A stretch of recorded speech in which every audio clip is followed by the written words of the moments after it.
فرشتگان خدا، فرشته‌ای با بالهای شکسته و فرشته‌ای که دربان جهنم است. او هرگز نمی‌خندد. توی تاریکی گم نشی، دنبالم بیا.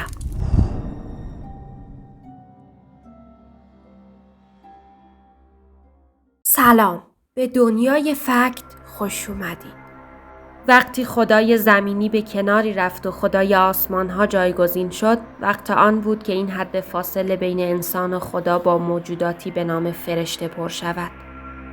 فرشته به معنای زیبایی بی‌نهایت، موجوداتی فرای انسان‌ها، پیام‌آوران الهی، گاه نگهبان و گاه جنگجو.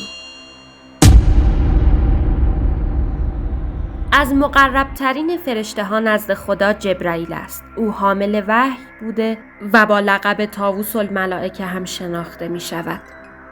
در کتاب دانیال هم جبرائیل به صورت مردی کاملا عادی وصف شده و به شکل جوانی خوشرو و گاهن به صورت نامرئی بارها و بارها نزد پیامبران ظاهر شده است. نزد حضرت ابراهیم، موسی، عیسی و پیامبرمان حضرت محمد صلی الله به دفعات 50 بار، 400 بار، 10 بار و 24,000 بار. میگویند جبرائیل سپید پیشانی و سیاه چشم و دارای 4 و یا طبق حدیثی دیگر دارای 600 بال سبز رنگ آراسته به مروارید است. این فرشته گاه پیام رسان، گاه محافظ و گاه معلم است و در هیبت و شکوه این سو و آن سوی عالم هستی را در آغوش می‌گیرد.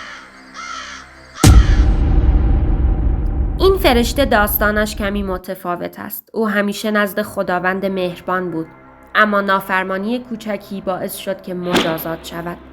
قدرت عروج را از او گرفتند. بالهایش را شکسته و به جزیره‌ای دور تبعیدش کردند.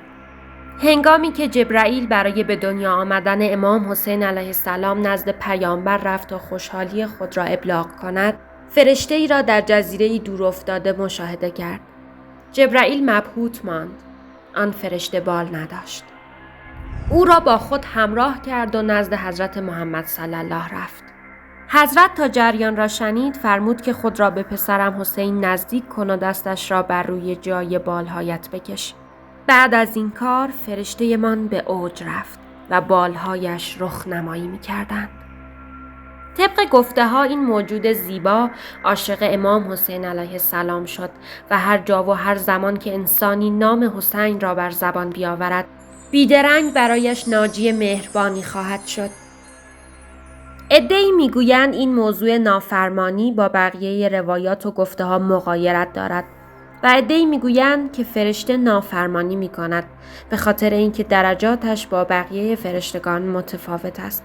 بعضی عزیز و بعضی عزیزتر، یکی بدون خطا و دیگری کمی خطاکار. رافائل هم مسئول شفا بخشی هاست و جز شفا چیز دیگری راجع به او نمیتوان گفت. هاروت و ماروت هم 2 فرشته بودند که به مردم جادو می‌آموختند و به آنها هشدار می‌دادند که این قضیه به مانند آزمایشی است و اگر در راه اشتباه بیفتند کافر تلقی می‌شوند. اما در نهایت بسیاری گمراه شده و از جادو برای برهم زدن روابط زن و شوهرها استفاده کردند.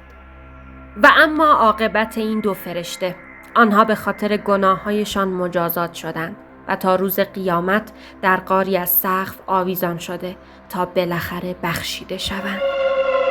زنگوله و سابسکرایب فراموش نشه. ممنون که همراه همی برای شناخت دنیایی فراتر از حد معمول. فعلا.